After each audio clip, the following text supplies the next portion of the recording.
అన్నట్టు ఇది ఒక ప్రక్రియ అంతే తప్ప దీనికోసం మేము అరాచకాలు చేయాల్సిన అవసరం లేదు. అందరు కార్పొరేటర్లు మాతో ఉన్నారు, మంత్రి మావారు, ఎమ్మెల్యే మావారు, మాకు ఏంది.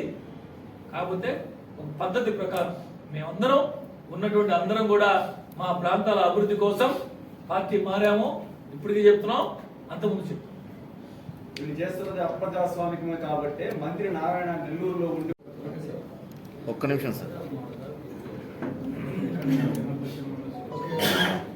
వ్యక్తులు మున్సిపల్ సమావేశాలకు వాళ్ళు ఎక్సెప్షన్ మెంబర్స్ అవసరమైనప్పుడు మాత్రమే వాళ్ళు వస్తారు.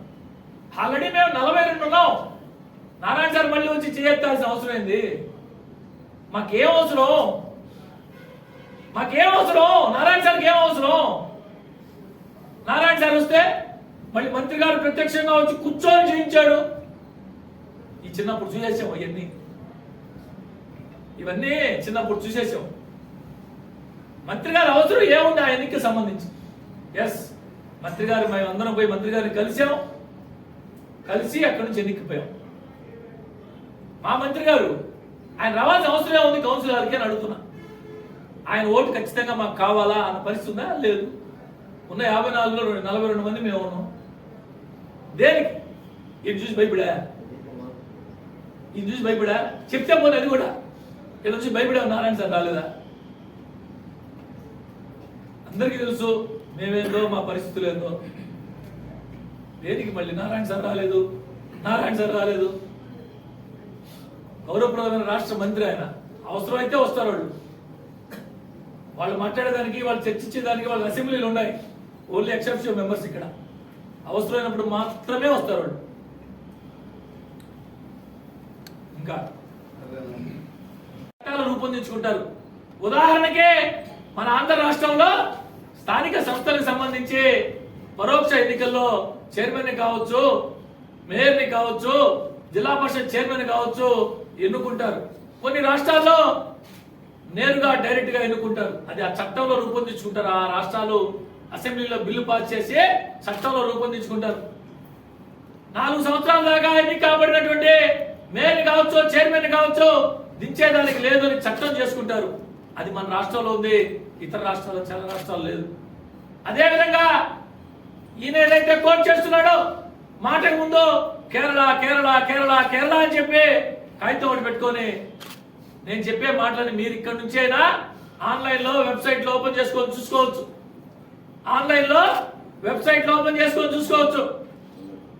Kerala local authorities prohibition of defection act 1999 ప్రత్యేక చట్టం చేసుకోండి కేరళ రాష్ట్ర ప్రభుత్వం. అనేక రాష్ట్రాలు చట్టాలు చేసుకో ఉన్నాయి. ఒడిశా చేసుకోండి, కర్ణాటక చేసుకోండి. వారి రాష్ట్రాలకు సంబంధించి రకరకాల చట్టాలు చేసుకోండి. మన రాష్ట్రానికి సంబంధించి ఉమ్మడి ఆంధ్రప్రదేశ్ రాష్ట్రానికి సంబంధించి అంటే ఇప్పుడున్నటువంటి ఆంధ్ర కావచ్చు, తెలంగాణ కావచ్చు, స్టేట్ ఎలక్షన్ కమిషన్ వెబ్సైట్ లో పోండి, sec.ap.gov.in. ఇప్పుడైనా మీరే చెక్ చేసుకోవచ్చు. అసలు anti defection law cannot be used in Andhra Pradesh local bodies. AP high court నేను ఇచ్చిన కాగితం కాదు, నేను కూడా వెబ్సైట్ లో డౌన్లోడ్ చేశాను. నేను చెప్పినటువంటి వెబ్సైట్ లో ఆంధ్రప్రదేశ్ APSCC.gov వెబ్సైట్ లో పోతే హోమ్ పేజ్ లోకి పోతే ఇంపార్టెంట్ హైకోర్టు డెసిషన్స్ అని ఉంటుంది. ఓపెన్ చేసుకుంటే 5వ నెంబర్ ఆర్టికల్ ఇది. నేను చెప్పింది 5వ నెంబర్. నువ్వు చెప్పే మాట ముందు కేరళ అంటున్నావే, దానికి ఆంధ్రప్రదేశ్ రాష్ట్రానికి వర్తించదు. పెద్దలు గోవర్ధన్ రెడ్డి గారికి పాపం తెలిసినట్లే. గోవర్ధన్ రెడ్డి గారి మేధావి, కానీ అన్ని విషయాలు నాకే తెలుసు. కొంతమంది మాట్లాడతాను నిన్న గోవర్ధన్ రెడ్డి గారు వెటకారంగా వికారంగా రాజ్యాంగ నిపుణులు మాట్లాడారు కొంతమంది అని చెప్పి, మరి ఎవరు మాట్లాడారు నాకైతే తెలియదు. కానీ ఏదైతే గోవర్ధన్ రెడ్డి గారు మాట్లాడినటువంటి రాజ్యాంగంలోనే 10th schedule Andhra Pradesh local bodies కి వర్తించదు. పాపం తెలిసినట్లే. మీరు అనుకున్నట్టు మీరు చేయగలిగినట్టుంటే చేయండి. చేసి చూపించండి. మా మీద అనర్థం వేటు వేసి మమ్మల్ని డిస్క్వాలిఫై చేయించండి. అంతేగాని మాటకు ముందు నారాయణ గారి గురించి, రూరల్ ఎమ్మెల్యే కోటమిరెడ్డి శ్రీధర్ రెడ్డి గారి గురించి ఈసారి 54 లోకేష్ బాబుకి బహుమతిగా ఇస్తా అని శ్రీధర్ అని చెప్పాడు. తప్పే ఉందని అడుగుతున్నా. అటు కాకుండా మీరు గెలిపించుకోండి, మీకు శక్తి ఉంటే మీరు గెలిపించుకోండి. 54కి 54 ఉన్నటువంటి కార్పొరేషన్ లో 45 మంది దాదాపుగా వేరే పార్టీలోకి వెళ్ళిపోయారంటే మీ అసమర్థత కాదా అని అడుగుతున్నాను. మీ చేతకానితనం కాదా అంటున్నా. మీరా మాట్లాడేది? 20 మంది కౌన్సిలర్లు ఉన్నటువంటి బుచ్చిరెడ్డిపాలెం నగర పంచాయతీలో 14 మంది మన వైపు లేకుండా వెళ్ళిపోయారంటే కారణం ఏమిటో ఆత్మ పరిశీలన చేసుకోకుండా మీరు మాట్లాడుతున్నారే. పాపం కొత్తగా వచ్చాడు చంద్రశేఖర్ రెడ్డి గారు రాజకీయాల్లో,